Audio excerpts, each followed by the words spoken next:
Well, good morning, guys. Today is a bit of a nostalgic flight. I am flying my original setup. So I did my training with Aviator back in January 2020, and this is what I came home with. This Parajet Maverick with a Moster 185 and an Ozone 26 meter Spider 3. Now, I hadn't flown a Spider 3 until I got home, so I didn't do any training on this particular wing. I had to do all the training once I got home. So why am I doing this? Well, I'm actually going to sell my Maverick. I have the Zenith that breaks down super nice for travel. I'm testing out the EFI right now. That will probably be my daily flyer. And then I've got the SP 140. There has to be a point where you say, enough's enough. I mean, how many different machines do you need to have? You just have more to maintain. So, time to let the Maverick go. This 26 meter Spider, I fly with a retractor-trike on occasion. And it's still an awesome wing. I enjoy it. It's definitely not as dynamic. It's a big boat compared to my Dudek. But it's still a super nice wing. So this combination will kind of just bring back some original memories. And I'm kind of hoping to just do a little bit of a comparison. What happens after 4 years of flying as far as launch technique, as far as just overall comfort in the air with the equipment you're flying. As you can see, I haven't had this out of the bag for quite some time. I think we got it enough for it to break loose now. There we go. So I remember when I did my training, one of the first things they did is they brought us out to the hangar and they pulled the wing out. And we started looking over the wing and they pulled all the risers and the lines were tangled. And we're kind of just figuring it out, where they all go. And I just remember thinking, that looks like the biggest pain in the ass. Like, I don't like knots. I don't like trying to, even if a hose gets tangled up, something like that. It's just such a pain to get it fed through and corrected. And that was a big turnoff right off the bat, thinking this was like an ongoing issue. And honestly, I did have it for maybe a month or two. I'd get little knots here and there. And then I realized I just wasn't putting my wing away correctly. And once I got that technique down, then it was much better. So, I put 8 liters of fuel in the Maverick. Now I took the reserve off. It doesn't have any of my gadgets and gizmos. It does have the off-grid throttle, and I got a little toolkit in there. But otherwise it's bare bones, pretty much how it comes from the factory. Now, you can check the weight on this. It really isn't a significant difference. If I was to throw a reserve on there, it really wouldn't be that far off from the EFI. Now, this is a dual start motor. It does have a very small lightweight battery on it and a little bit of wiring and a relay. But really, that's the only difference from what it was from the factory. This thing hasn't been flown for a while. Let's see how well she fires up. Now, even though it's a dual start, I've found that if I pull a couple times just to kind of get the circulation going a little bit, it definitely does much better when you use the E-start. It's probably less wear and tear on the E-start system. So my Zenith has a 130 centimeter prop. The new EFI has a 140, and this has the 125 cc prop.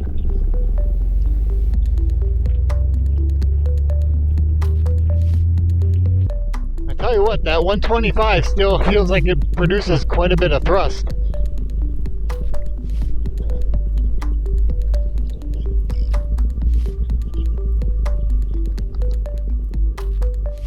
Now the Spider is a pretty awesome wing overall. It's very easy to fly, depending on the size you get, of course. This is a big wing for me, 26 meters. And I've got 2D steering tied in. just looks like a cluster. It's not real clean as compared to my other setups. Okay, so this one takes a little bit more work to get up in the air, but she floats like a cloud.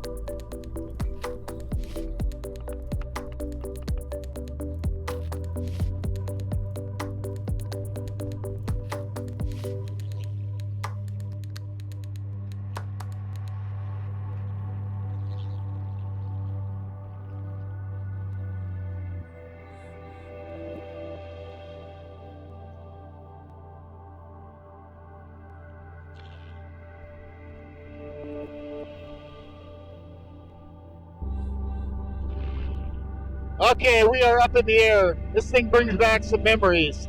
Still a super comfortable unit. Doesn't feel much different there. The hoop size is amazingly small. I remember one of the concerns about power forward launching was if a line grabbed, it could pull your hand back into the prop. You could definitely do that on this unit. I could not do that on the 140 centimeter prop, the bigger hoop with the MavMax. So that gives you a little bit of assurance, because I do often power forward launch, especially if I have a tailwind or no wind. But otherwise, this thing feels just as good as everything else. I mean, the reality is it's a paramotor. It's got a motor with a prop. It's got plenty of power. I got off the ground. It felt like just as easy as any other machine. With the 125 centimeter true blade, it still produces plenty of torque. Now, this Spider is a very comfortable wing. It still is fairly dynamic. If I was to get maybe a 22 meter Spider, I think it would be really dynamic. This 26 is a little bit of a boat. Takes a lot of effort to pull to get it to turn. That's one of the reasons 2D steering made such a big difference for me when I tied in. It just made it a lot more nimble. Oh, you can see I've got a brake line. There we go. So it's just wrapped around the pulley. So yeah, if I pull tip steering, you can see it'll dive. It'll dive actually really good. Now what I found is it will lose its energy in a spiral very quick. It makes it much harder. You have to pull really hard to keep it in that spiral. Now there's very few things about this wing I don't like, but one is the slack in the trim. So I'm trimmed all the way in right now, and look how much is just flapping around. There's not a magnet to stick it to. Now there's times when I've got the wind blowing or I'm making a turn, and this thing will flap and hit my helmet, something like that. So that's kind of a pain. I'm not sure why they didn't come up with a solution for that. My Sirocco's got a little magnet that just kind of helps hold it in place. It does have a pretty good sized trim range though. I don't know what the centimeters is, but it's a nice trim range. So we'll get up high and we'll do a couple speed tests just to kind of show you and remind you that this Spider is definitely no slouch. Look at this climb rate. This motor is still quite impressive.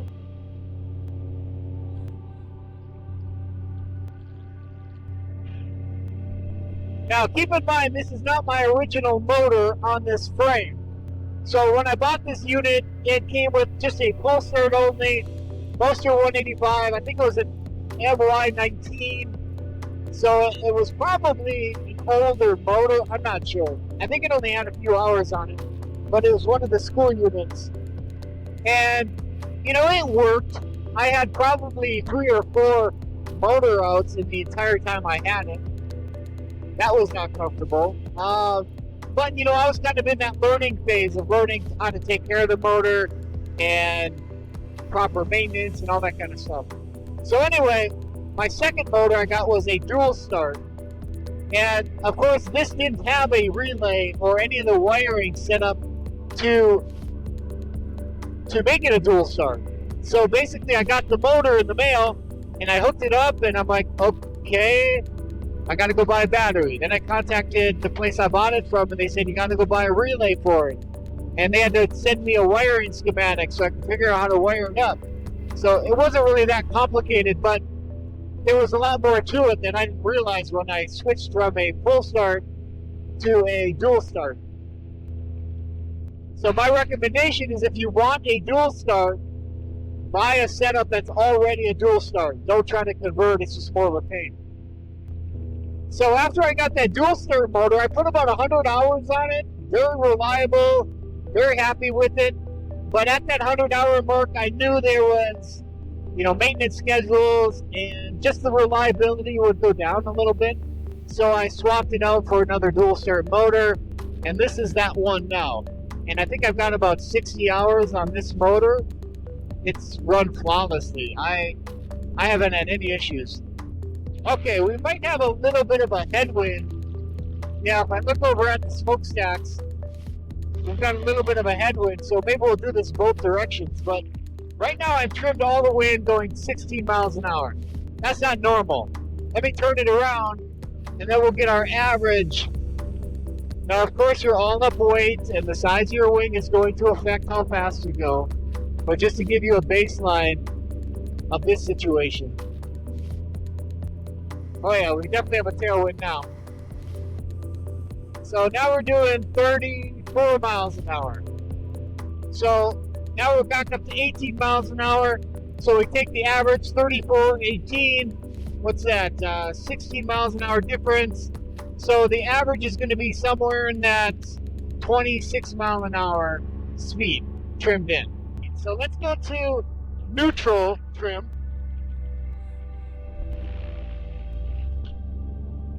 Now, it is very easy to adjust the trims on here, I will admit that, as compared to my dudek. So now trimmed to neutral, I'm at about 20 miles an hour.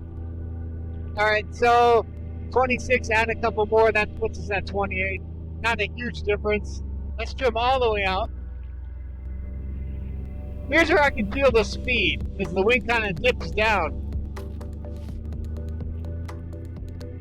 Now we're doing about 26 miles an hour, fully trimmed out. So at that 8 to it, we're looking at around a low 30s wing. That's pretty impressive for a Spider, a 26 meter Spider, to have that type of a range in the speed. Now, if I'm looking for speed, I'm not typically going to fly this wing. This is my floater. This is my cruiser wing. Now, for those of you who haven't tied in 2D steering yet, I highly recommend it. There really isn't a safety concern having 2D steering. Because even if you pull just brake and a little bit of tip, all it's going to do is just turn you a little bit sharper. You're not going to cause any deformation to the wing that's going to put you at risk, because the tips are a very safe thing to pull. All it does is give you a little bit more control. And what you'll find is there's just less work. The wing is far less work if you utilize your tip steer, because you can pull in and you just get a little bit sharper turn. Now, the one thing I will say is it does dive you a little bit more. So you got to be careful when you're lower to the ground. If you're pulling in, you're going to kind of turn and dive slightly.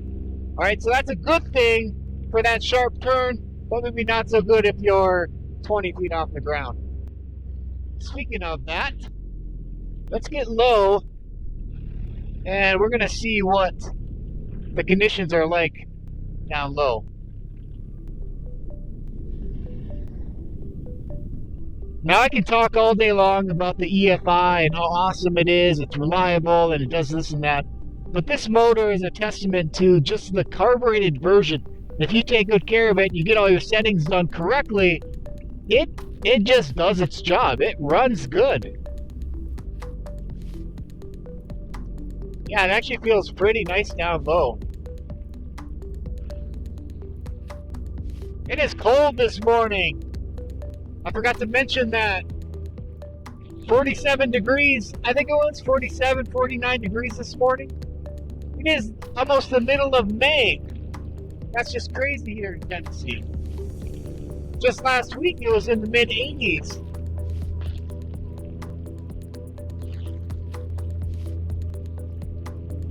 So yeah, this wing is super fun. Just a floater. Fast enough to have fun, but you still feel pretty solid on it.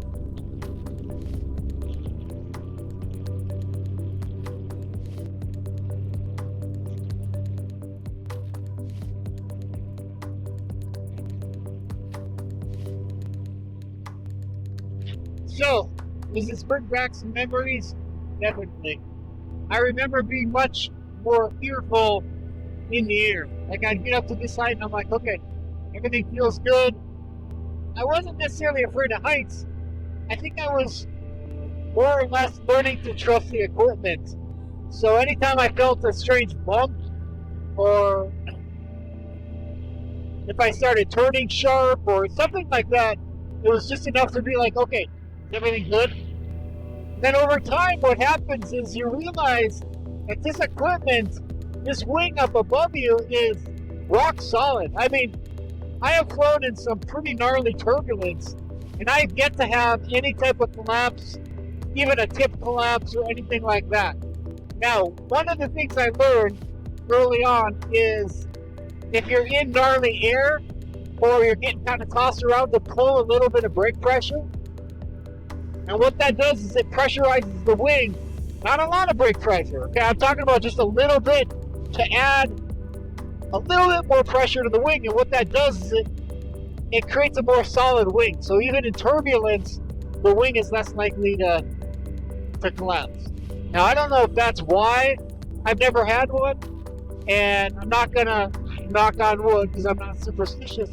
But I think it's just making good decisions as a pilot. Hopefully, that isn't something I run into. Well, I tell you what, despite it being a little bit cold, this is awesome. What a beautiful morning to fly. Bad Apples is going on right now, and my buddy Mitch is down there, and he said that there's a whole bunch of pilots in the air this morning. He made a good analogy. He said it's like when you step on a hornet's nest. It's all over the place. That's just not a flying environment I want to be in. I like to have the skies to myself. I have flown at fly-ins or with a decent number of pilots in the air. And it's just a lot of looking around. I mean, I'm constantly monitoring where everybody else is. And to be honest, I prefer to be highest above everyone else so I can see everyone below me. I don't want anybody above me that I can't see. Another thing I have to say about this wing is, I don't want to say it's foolproof because you could mess it up. You could. But for example, if I accidentally hit my trim and I'm like, oh, I've trimmed all the way out on one side, I'm not going to spiral down, okay? I just fix it and I'm good to go. So if you, on some wings, if you would accidentally release one too far all the way out, it could put you into a spiral because it's a much more dynamic wing. This wing, same thing with pulling heavy brake. Oh, I pull a little bit extra brake. It's not going to collapse on me. This is why I recommend this wing to anybody starting out. Now, some might say the Mojo's the better wing, or I think Ozone's even got a newer one. I can't remember what the name of it is. Ah, we got some deer enjoying the morning sun. And I'm not going to say that that's not a good wing. But if you want just a little bit of speed, if you want to feel like you've got a little bit more control of the wing, I would highly recommend a Spider or the Roadster. Yeah, this thing just kind of floats its way down. It's pretty crazy.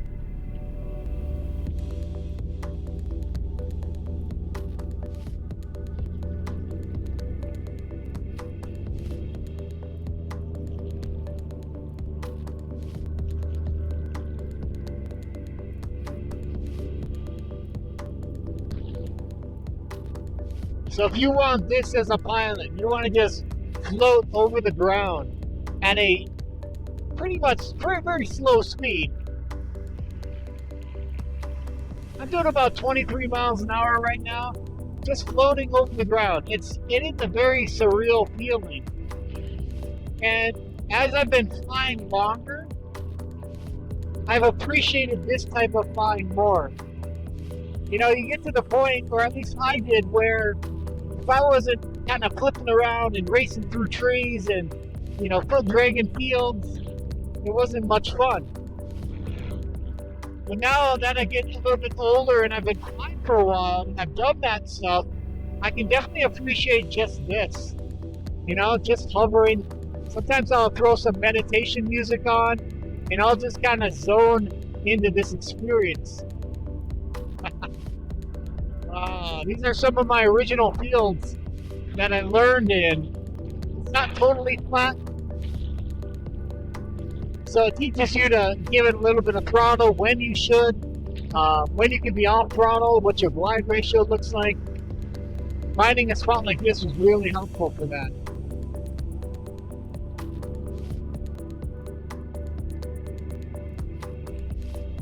Man, I am so glad I did this flight. It really kind of brings me back to the reason I started flying in the first place. And that was just to get up in the air. It didn't matter how fancy the equipment was or how shiny the paramotor looked. It was just having a motor on your back, spinning a propeller, a nice wing that gave you some peace of mind that you can float like this and not fall out of the sky. Just this in itself, I think 99% of people out there would say that is absolutely amazing. Just this, what I'm doing right now, floating 10, 12 feet off the ground at a low speed, it's amazing. It's something we all, I'm sure, very much appreciate, but sometimes forget how blessed we are. The reality is, we're very blessed to be able to do this, and the fact that we took the time to learn and invest the time and the money into being able to do something like this is, I'm proud of myself. I guess that's the best way to put it.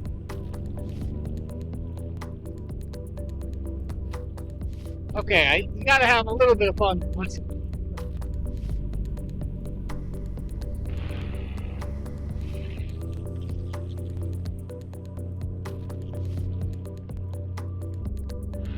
So I've got a busy day ahead of me. It's going to be beautiful out. I got to take care of some projects, so I'm going to put this thing on the ground. I'm so glad I did this, though. Very nostalgic flight. My original setup. 4+ years later, a lot's happened since then. I've done trike training. I've got my tandem exemption. I've got multiple paramotors. I've flown all over across the country. A lot's happened in the last 4 years, and I definitely look forward to what's up and coming the next 4 years. So let's put this baby on the ground. You guys have an amazing weekend. For those of you at Bad Apples, continue to be safe, and we will see you guys next time. When it comes to this big wing, I like to take advantage of any wind I have, because this thing just doesn't flare quite as nice as my smaller wings, Sirocco or the Doodah. What I'm going to do is I'm actually going to trim all the way out, and I'm going to grab at the tops of the toggles.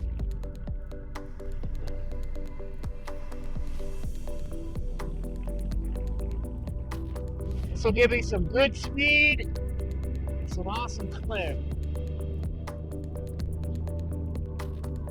This is what you got to do when you find a big boat wing like this. See, my speed is still not anything fast. Kill the motor. Oh, beautiful shadow.